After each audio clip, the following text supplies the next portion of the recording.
2023년 2월 25일에 한 유튜버가 영상을 올립니다. 여러분들 이 사진 많이 보셨을 텐데 유명 여성운동 유튜버인 온도니 쌤이었어요. 그녀는 유튜브를 시작한 진짜 이유라는 제목의 영상 속에 힘겹게 꺼낸 자신의 고백을 담았습니다. 이 영상의 썸네일에는 용인 일가족 살인사건 피해자 딸입니다 라는 문구가 적혀 있었어요. 유튜버 온도니 쌤이 수년 전에 큰 충격을 줬던 용인 일가족 살인사건에서 살아남은 유일한 유족이었던 거예요. 의붓 오빠에 의해서 모든 가족을 잃었다는 그녀는 조심스럽게 본인의 가정사에 대해 이야기를 합니다. 아버지의 재혼으로 6살의 새엄마 그리고 자신보다 6살 많은 의붓 오빠와 한 가정을 이루게 됐다고 해요. 그리고 그녀가 중학생이었을 때 막내 남동생, 그러니까 이복동생이죠. 이복동생이 늦둥이로 태어났다고 합니다. 그녀는 자신이 생각하는 의붓 오빠의 범행 동기 그리고 트라우마를 극복하기 위해서 유튜버가 되었던 그 과정들을 이 영상을 통해서 상세하게 설명을 했어요. 비교적 담담하게 사건 전후의 가족의 상황을 설명했는데 흉기로 처참하게 난도질당한 아빠의 모습이 매일 떠올라서 힘들었다는 고백에서는 끝내 눈물을 보였습니다. 그녀가 유튜브를 시작한 것도 이 사건 때문이라고 했어요. 자신이 유명 유튜버가 돼서 사람들의 지지를 얻고 국민청원을 통해 의붓 오빠에게 무기징역이 아닌 사형이 선고될 수 있기를 바란다는 거죠. 그녀의 의붓 오빠이자 이 사건의 범인은 2017년 범행 당시 33세의 김성관이었습니다. 익숙한 얼굴이실 거예요. 검거 이후에 신상이 공개됐었거든요. 오늘 제가 준비한 사건은 망상에 빠진 한 남자가 벌인 가족들을 향한 살인극, 용인 일가족 살인사건입니다. 경기도 용인에 거주하던 44세의 여성 이 씨가 있었어요. 2017년 10월 그녀는 같은 아파트에 살고 있었던 언니 부부와 갑자기 연락이 두절되면서 걱정을 하고 있었습니다. 당시 언니의 집에는 언니 부부 그리고 늦둥이 막내 아들 이렇게 세 가족이 거주하고 있었는데 나머지 가족들은 이제 별거 중이었고요. 근데 며칠째 언니하고 아무 연락도 되지 않고 가서 문을 두드려봐도 대답이 없었던 거예요. 이 씨는 언니의 중학생 아들이 있었잖아요. 그러니까 자기 조카.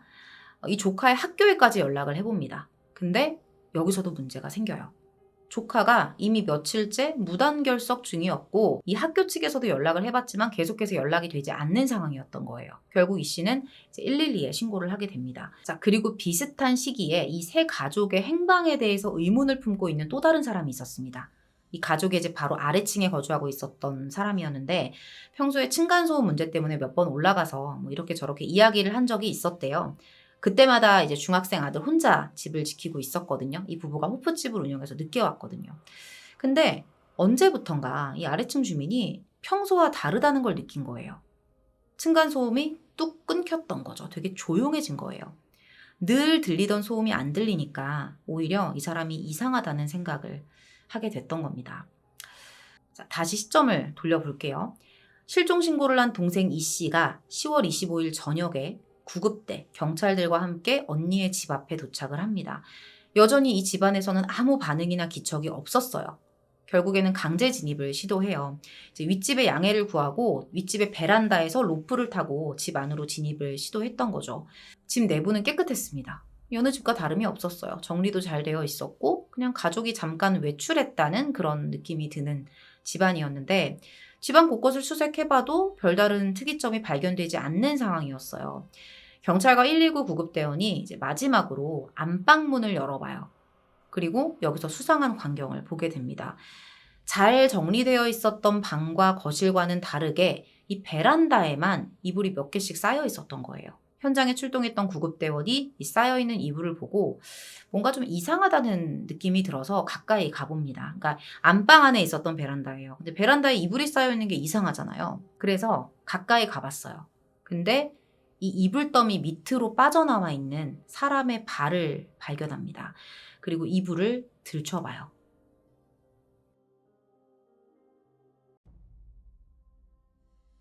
이불을 들춰봤더니 그곳에는 끔찍하게 살해된 두 구의 시신이 있었어요. 어머니 이 씨와 중학생 아들 전군이었습니다. 상태가 너무나도 참혹했어요. 몸 곳곳에 흉기로 공격당한 흔적이 보였고요. 얼굴도 심하게 훼손된 상태였습니다. 그리고 시신 전체에 밀가루가 뿌려져 있었어요. 경찰이 즉시 현장을 통제했고요. 미세한 혈흔까지 감식할 수 있는 특수시약을 사용해서 감식을 진행합니다. 그리고 부엌 싱크대 안에서 범행에 사용된 것으로 보이는 흉기를 발견하게 됐죠.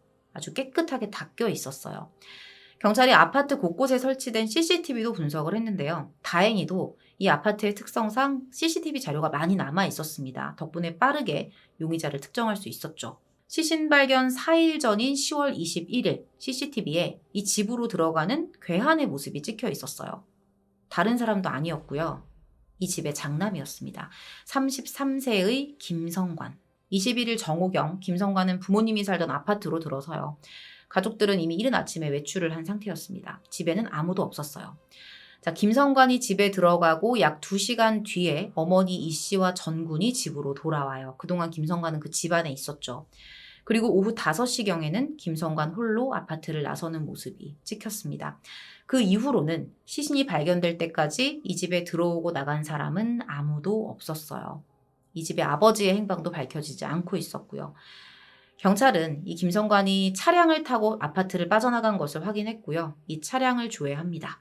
그리고 해당 차량이 김성관이 빌린 렌터카라는 사실을 확인하고 추적하기 시작했죠. 근데 김성관을 찾기 시작한 경찰이 예상치 못한 상황을 마주하게 됩니다. 21일에 도주한 것으로 보이는 김성관이 23일에 이미 자신들의 그 아내와 자녀들, 그러니까 가족들을 데리고 뉴질랜드로 출국을 해버린 거예요. 경찰이 즉시 인터폴을 통해 김성관에 대한 적색 수배를 요청했고요.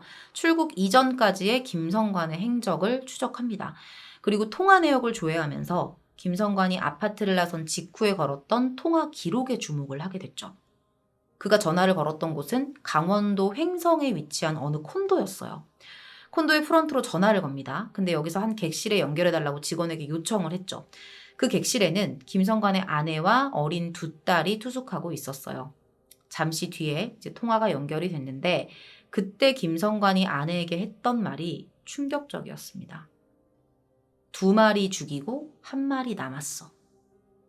이 2마리는 친어머니 이 씨와 자신의 이복동생 전군을 뜻하는 말이고요. 나머지 1마리는 의붓아버지 전 씨를 의미하는 말이었어요. 자, 근데 여기서 김성관이 놓친 게 있었습니다. 이 콘도가 프런트에 걸려오는 모든 전화를 자동으로 녹음을 하고 있었다는 거죠. 그런 시스템을 갖추고 있었어요. 김성관이 당시에 아내와 나눴던 모든 통화가 고스란히 녹음이 돼버린 겁니다. 이게 결정적인 증거가 돼요. 경찰은 수사에 박차를 가했어요. 그리고 행방이 묘연했던 김성관의 의붓아버지 전 씨에게도 병고가 생겼다는 것을 직감하게 됩니다. 김성관의 렌터카를 추적한 경찰은 이 차량이 평창의 한 졸음쉼터에 오랜 시간 정차했었다는 기록을 확인하게 돼요. 그리고 해당 졸음쉼터를 수색하다가 부서진 안경과 혈흔을 발견했는데 이게 사라진 전 씨의 것이었습니다. 그리고 이 렌터카의 마지막 행선지인 횡성의 콘도로 향했어요. 여기가 아까 김성관의 가족들이 머물렀던 그 전화했던 콘도예요. 이 콘도 주차장에서 경찰은 김성관의 렌터카를 발견하게 됩니다. 안타깝게도 이 차량의 트렁크에 전 씨의 시신이 들어있었어요. 얼굴에는 둔기에 의한 폭행 흔적이 있었고요. 목 부위에는 흉기로 찔린 상처가 있었습니다. 사망한 전 씨의 마지막 통신 기록을 봤을 때 피해자들 모두 10월 21일에 살해된 것으로 판단할 수 있었죠. 김성관은 10월 21일 저녁 콘도로 돌아왔고요. 다음 날인 22일에 예정보다 하루 앞당겨서 체크아웃을 한 것으로 확인이 돼요. 렌터카를 주차장에 버리고 콜밴을 불러서 자신의 가족들과 강남 삼성동 도심공항 터미널로 이동을 해서 항공권을 예약합니다. 그리고 김성관과 가족들은 인천공항으로 향했죠. 그때까지 그는 어머니와 자신의 이복동생 그리고 의붓아버지 전 씨의 휴대전화를 공항까지 다 들고 갔어요. 자기가. 당시에 어머니 전화기로 이제 이모에게 연락이 왔었는데 어머니가 여행을 갔다 뭐 이런 식으로 거짓말을 했었고요. 자신의 이복동생 담임 선생님에게서 걸려온 전화에다가는 뭐 주말에 갑작스럽게 해외여행 왔는데 조만간 등교할 거다 뭐 이렇게 둘러댑니다. 그리고 의붓아버지 전 씨가 운영하는 주점 종업원이 사장님이 안 나오니까 전화를 했거든요. 그때는 지금 술 취해서 자고 있다 이러면서 일일이 본인이 다 대응을 해요.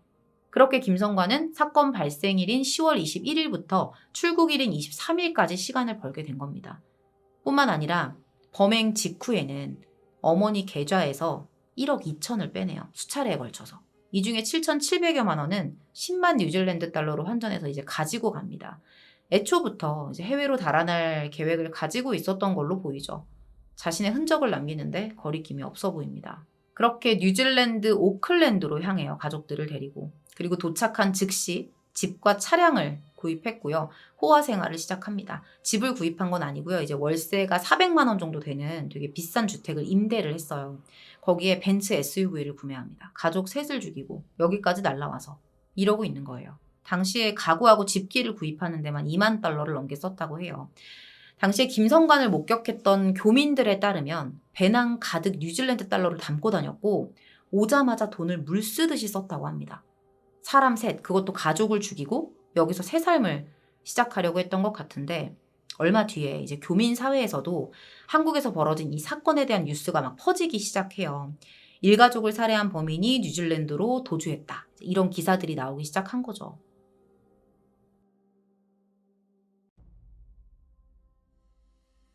이미 김성관을 아는 교민들은 단번에 그를 의심했습니다.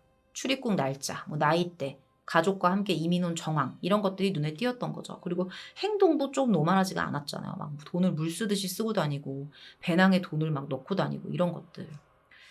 그리고 이제 그를 의심했던 한 교민이 있었어요. 그래서 이 사람이 10월 27일에 뉴질랜드 영사관에 신고를 해요. 근데 영사관 측에서는 우리한텐 수사권이 없다 이러면서 뉴질랜드 경찰에 신고하라고 합니다. 적극적으로 대처를 해주지 않았어요.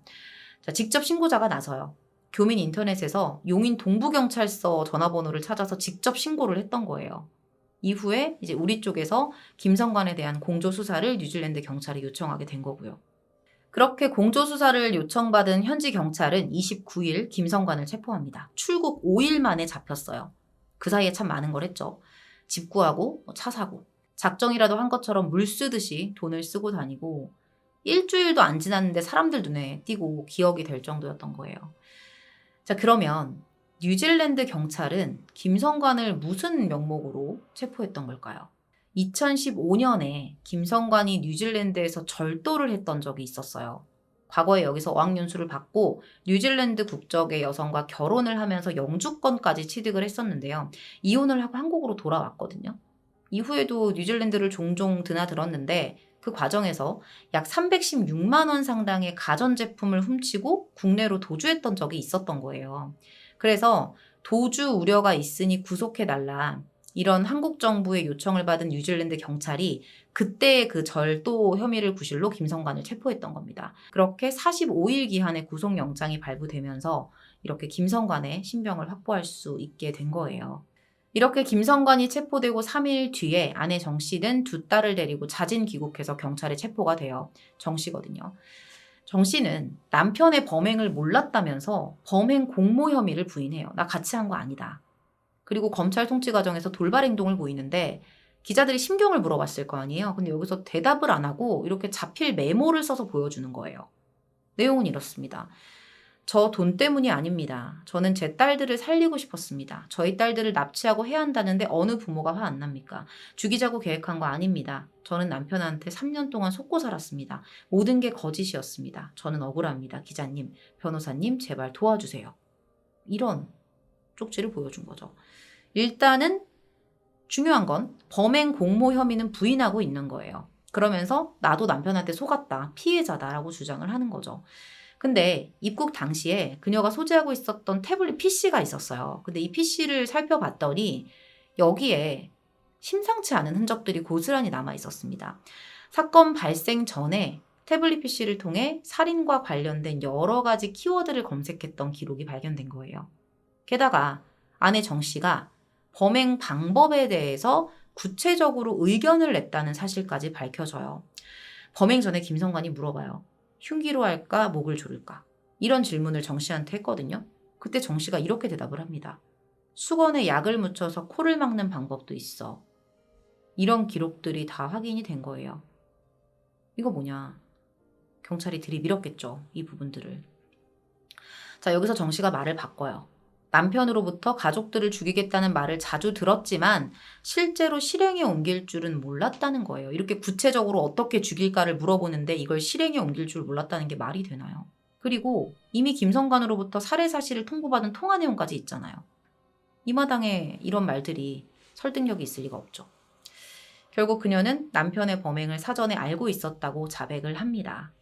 곧이어 한국으로 송환된 김성관은 경찰 조사에서 어머니가 재가하면서 가족이 된 이들과의 관계가 좋지 않았다. 경제적 갈등도 있어서 우발적으로 범행을 저질렀다라고 진술을 해요. 어머니하고 말다툼을 하다 그랬다. 그런데 콘도에, 렌터카에, 도주 계획까지 다 준비했는데 이거를 우발적이라고 볼 수는 없겠죠. 경찰 조사에서 김성관은 이 범행의 책임을 또 어머니에게 돌립니다. 홀어머니 밑에서 컸거든요. 홀어머니 밑에서 자라면서 서운한 감정이 많았다라고 주장을 했는데 이건 또 진짜 무슨 신박한 소린지. 서운한데 사람을 왜 죽이고 나머지 가족들은 또 왜 죽이나요? 거기다가 이게 사실도 아니었어요. 김성관의 어머니가 어린 시절부터 최선을 다해서 김성관을 키웠습니다. 친부가 김성관이 태어나기도 전에 사망을 했기 때문에 혼자서 밤낮으로 일하면서 아들에게 금전적인 지원을 아끼지 않았던 거죠. 뉴질랜드 어학연수 갔다 온 것도 다 엄마 돈으로 갔다 온 거예요. 그리고 아들을 배려하기 위해서 아까 전에 살림은 김성관이 한 12살 정도 됐을 때 합쳤던 것 같은데 재혼은 성인이 되고 나서 했었다고 해요. 때문에 경찰도 사건 초기에 김성관이 이토록 잔인하게 일가족을 살해한 것을 납득하기 어려웠다고 합니다. 납득해야 할 이유도 없지만요. 이렇게 어머니와 가족을 탓하면서 책임을 돌리는 사이 김성관이 외면한 이 사건의 근본적인 원인은 따로 있었습니다. 바로 거짓말로 점철된 그의 삶이었어요. 평소에 김성관이 자신의 아내 그리고 모든 주변인들한테 거짓말을 밥 먹듯이 했던 거예요. 자기 할아버지가 빌딩 몇 채를 소유한 굉장한 재력가고 나한테 수백억대 재산을 물려줄 거다. 이런 얘기를 막 떠들고 다닙니다. 그리고 처가 식구들한테 이렇게 건물 사진까지 보내줘요. 근데 이거 다 거짓말이었어요. 할아버지는 재력가가 아니셨고요. 기초생활수급자로 어렵게 살던 분이었어요. 자, 그리고 이 가족들에 대한 것뿐만 아니라 자신에 대해서도 거짓말을 해요. 자기가 유럽계 유명 건축회사인 버클리의 임원이라고 소개를 해요. 그리고 스스로 위키백과를 조작해서 거기에다가 자기 이름을 기록해서 그걸 보여주기도 합니다. 이런 거짓말을 하는 목적이 뭐였을까요? 돈이었어요. 이렇게 대단한 집안의 잘난 사람으로 자기를 스스로 포장을 하니까 아내와 주변인들이 그의 말을 그대로 믿고 돈을 주면서 취업과 유학 알선을 부탁했던 거죠. 사기친 거예요, 한마디로. 실제 김성관은 회사라는 곳에 취직한 적도 없었고요. 건설 현장에서 일용직 노동자로 일을 하고 있었습니다. 그런데 건축회사 임원이다. 이러면서 돈을 막 뜯어냈는데 이게 한 8천만 원 정도가 된대요. 그리고 이런 거짓말들이 점점 이제 감당할 수 없는 정도까지 번져가기 시작해요. 사건 무렵 김성관이 처가에 얹혀 살고 있었어요. 분명히 대단한 집안 손자고 본인 직업도 유명하다고 했는데 실제로 보면 되게 경제적으로 무능해 보였거든요. 슬슬 이제 장모가 김성관의 말을 의심하기 시작합니다. 그리고 딸에게도 조금 거짓말이 심한 것 같다 이러면서 좀 조심해라 이렇게 당부를 해요. 근데 아내 정 씨는 오히려 김성관 편을 들면서 친정 식구들과 싸우게 됩니다. 이후에 이제 가족들이 그 집에서 나오게 된 거예요. 처가에서. 그리고 모텔을 전전하면서 생활을 했죠. 그러면서 이제 금전적 압박과 함께 사기로 소송까지 걸리면서 완전히 벼랑 끝에 몰렸다고 해요. 결국에는 뉴질랜드로 도피를 계획했는데 이때 어머니에게 금전적으로 좀 또 지원을 요청한 거예요. 돈 좀 달라고. 근데 안 그래도 평소에 생활비를 보태주고 있었거든요. 그러니까 처음에 몇 번은 도와줬죠. 아들이 힘들게 산다고 하니까. 근데 이 요구가 점점 지나치다는 생각을 엄마도 하게 된 거예요. 그래서 결국에는 모든 지원을 끊어버렸거든요.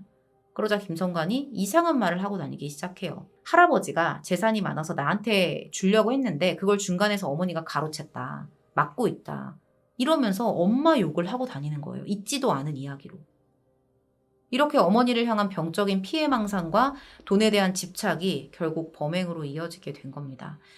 김성관은 가족 모두를 살해하고 어머니의 돈을 훔쳐서 채무를 변제한 뒤에 뉴질랜드로 도주할 계획을 세워요. 그렇게 흉기를 들고 집으로 숨어든 김성관이 어머니와 이복 동생이 귀가하자마자 그들을 살해했던 거죠. 이 공격은 사망이 확인될 때까지 반복됩니다. 얼마나 당시 상황이 무섭고 잔인했는지 아시겠죠? 그는 시신을 처리하고 아파트를 나섰고요. 의붓 아버지 전 씨에게 전화를 걸어요. 유인을 하기 위해서였어요. 그를 죽이려고. 강원도 쪽에 괜찮은 펜션이 있으니까 좀 같이 보러 가실래요? 이렇게 핑계를 내서 전 씨를 유인을 합니다. 차에 태웠어요. 그리고 이동을 하다가 오후 7시 반에 조수석에서 잠든 전 씨의 목을 공격합니다. 이후에는 장도리도 사용을 해요. 운전을 하면서 공격을 합니다. 이후에 그는 평창의 졸음쉼터에서 시신을 트렁크에 옮겨 싣고 그 차를 끌고 콘도로 향했던 거죠. 자, 여기까지가 사건의 전말입니다. 김성관은 존속살해 및 강도살인 혐의로, 아내 정 씨는 살인 방조 혐의로 재판에 넘겨졌습니다. 1심 재판부는 김성관에게 무기징역, 정 씨에게는 징역 8년을 선고해요. 재판부는 범행 방법도 생명에 대한 존중이라고는 찾아볼 수 없을 정도로 잔혹하고 파렴치했다고 밝혀요. 이어서 모친이 경제적 지원을 거절하고 형사처벌 위기에 처해서 심리적 불안 상태였다 하더라도 범행을 합리화할 순 없다면서 김 씨가 성실하게 생활을 했더라면 과연 재정적 위기가 왔을까 하는 생각이 든다고 지적합니다. 다만 사형은 지나친 형벌로 보인다면서 양형 이유를 설명했어요. 더 이상의 이야기는 하지 않겠습니다. 3명을 가족을 그렇게 죽였는데 사형이 지나치다고 얘기를 하는데 할 얘기가 없네요. 재판부는 아내 정 씨에 대해서는 공범이 아닌 방조범으로 봤어요. 근데 이게 여러분들 방조범이라는 게 좀 납득이 가시나요? 이게 범행에 대한 조언의 수준을 넘어서 그냥 저는 공모한 것으로 느껴지고 그게 맞다고 보여지거든요. 재판부는 정 씨에 대해서 방조이긴 하지만 김 씨가 직계존속을 살해하는 것에 죄책감 없이 동조해 죄책이 가볍지 않다. 다만 김 씨의 범행을 용이하게 할 정도로 가담했다고 볼 수는 없다는 거예요. 그 가담 정도가 중하진 않다는 거예요. 그리고 반성하고 있는 점을 양형에 참작했다고 설명해요. 시신유기 혐의에 대해서는 범행에 직접적으로 관여했다고 보기 힘들다면서 일부 무죄를 선고했죠. 두 사람 모두 항소와 상고를 했는데요. 모두 기각되면서 김성관과 아내 정 씨에 대한 형은 이렇게 확정이 됩니다. 누구에게나 자녀는 참 소중한 존재이지만 남편이 먼저 사망한 후에 뱃속에 있는 아이를 지켜내고 또 혼자 낳아서 키우는 그 과정은 정말 상상할 수 없을 만큼 힘들었을 거예요. 엄마는 그 아이를 낳아서 키우면서 사랑으로 키웠을 거고 그 아이의 배를 굶기지 않기 위해서 정말 수천 번의 식사를 차렸을 겁니다. 식사를 차리는 건 사랑이잖아요. 그 아이를 사랑하는 마음으로 그 아이를 먹이고 입히려고 노력을 했을 거예요. 그런데 그렇게 키운 아들이 내 집에 숨어들었다가 흉기를 들고 나를 찔렀을 때 그 찔리는 순간 어머니는 어떤 생각을 했을까요? 죽음의 문턱으로 서서히 내몰리면서 마지막으로 어머니 머릿속에 기억된 장면, 그리고 김성관에게 했던 말은 뭐였을까요? 가장 끔찍한 건 어머니의 그런 마지막 모습을 본 게 김성관이고 이후에 행복을 꿈꾸면서 뉴질랜드로 도망친 것도 아들 김성관이라는 겁니다. 오늘 준비한 내용은 여기서 마무리하도록 하겠습니다. 긴 시간 시청해주셔서 감사합니다.